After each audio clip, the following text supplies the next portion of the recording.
What's going on, guys? Tommy Post here with Micro Pig Off-Road Club, a micro four-wheel drive dedicated group. If you're here, you love the first generation Kia Sportage, or maybe you love all Kia Sportage, I don't know. But this channel is pretty much dedicated to the off-road aspect of these little things. I'm not going to give you the full overview because if you're here, you know what you have, and you know they're really quite capable. Well, I'm finally going to get around to making a video today about these. This is the cheap Chinese-made aftermarket hub locker. Well, you guys probably know that if you're doing any type of extreme off-roading, the factory vacuum operated four-wheel drive system, for the front that is really not that reliable. There's a lot of different parts in there that can go bad. The simplest of things is having one of the lines get ripped off on the bottom near the wheel hub, and then it just renders one side inoperable, and then with an open differential you lose the whole front, so the front tires aren't turning when you are stuck trying. So a lot of guys rip off that system and they put on a manual hub locker like this. Well, there's different brands on the market. Warn makes a really good unit, so they say. I personally do not use Warns anymore because I did not have a good experience with them. I had a set on my car and drove into a cow pond, as you may have seen in one of my other videos. Bottom line, I put it in reverse and tried to back out. It wasn't going anywhere. Tried to fix the hub, take it apart, and figured it was just full of crap, needed to be cleaned, so it didn't work, still failed.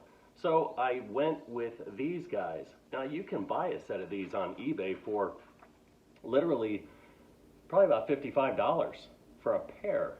That's a fraction of the cost. So I get lots of guys that ask questions when they're just getting started. Are these worth buying? Well, this happens to be what is on the front of my car right now, and I do a lot of off-roading.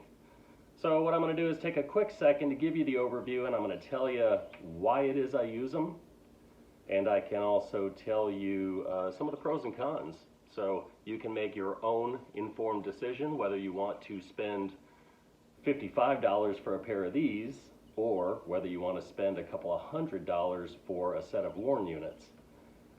All right, let's get into it. So for starters, as you can see on the back right here, it's got a collar, and it doesn't have a bearing inside, it's just got a brass bushing, and you can see all the little splines on it. Well, that fits right on your CV shaft. So when you take your factory one off, you'll see the end of your CV shaft sticking out.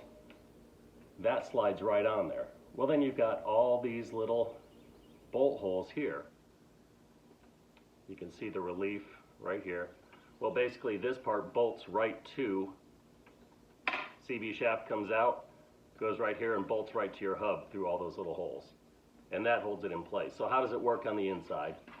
Well, as you can see, it says 4x2 and 4x4, as long as the glare is showing this okay. So in the 4x2, it's basically two parts inside. One engages the other. In 4x2, they're not engaged. So in other words, this can just turn. It's free spinning just like that. Well, you have to pardon me, it's allergy season, a little sniffly. So that just spins around in there. So that way when you're driving along and it's in 4x2, there's no sense in spinning your differential when you can just let your wheels spin. And in essence, that's what this is doing.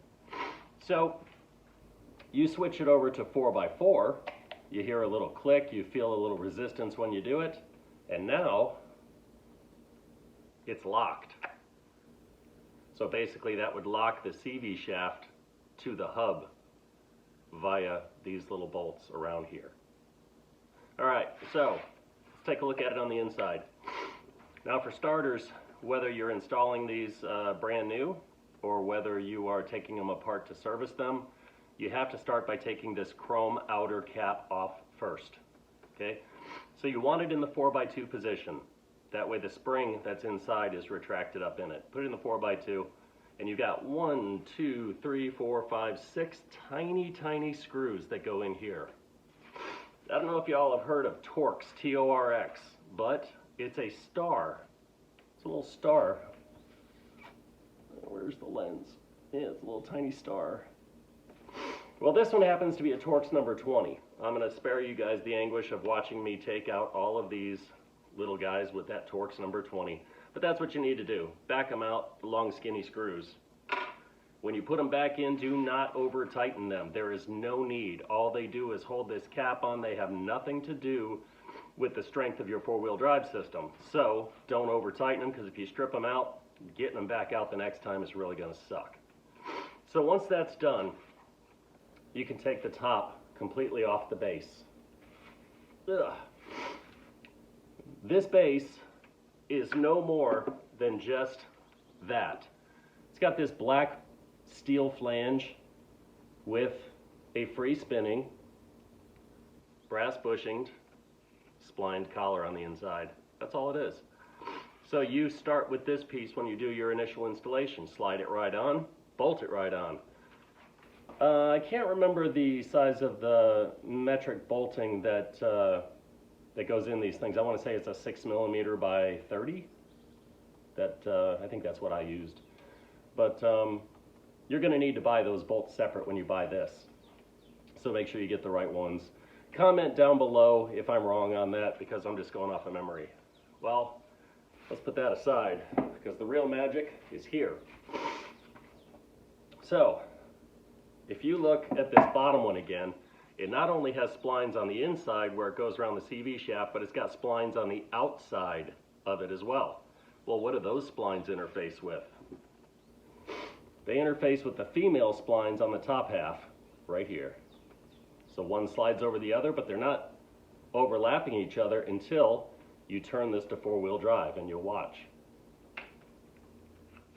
You see that stick out? Two-wheel drive, four-wheel drive, and that's how it locks it to the base. And then you get your four-wheel drive. So this is actually made of really good thick steel. I can't say good steel because without having a PMI gun to actually see what the metallurgic composition is of this metal, I can't attest to its overall durability, but I've never broken one. Done a lot of weird things, but still never broke one.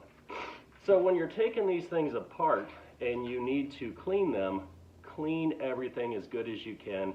You want grease, obviously, where these splines slip over these splines.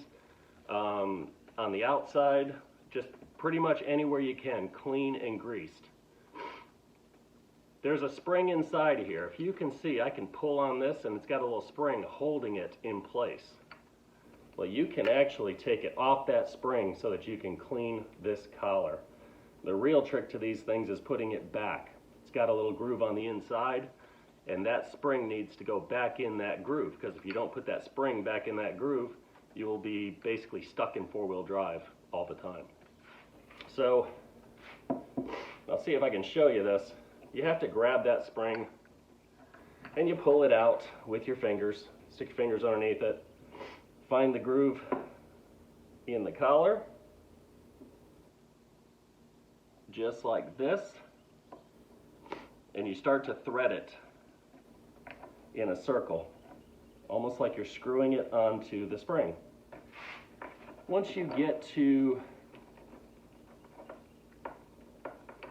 of course it's going to be very difficult to do it now that I'm trying to do it for a video.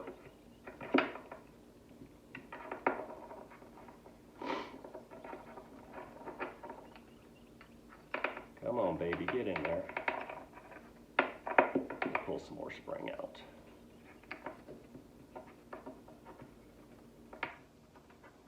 There we go.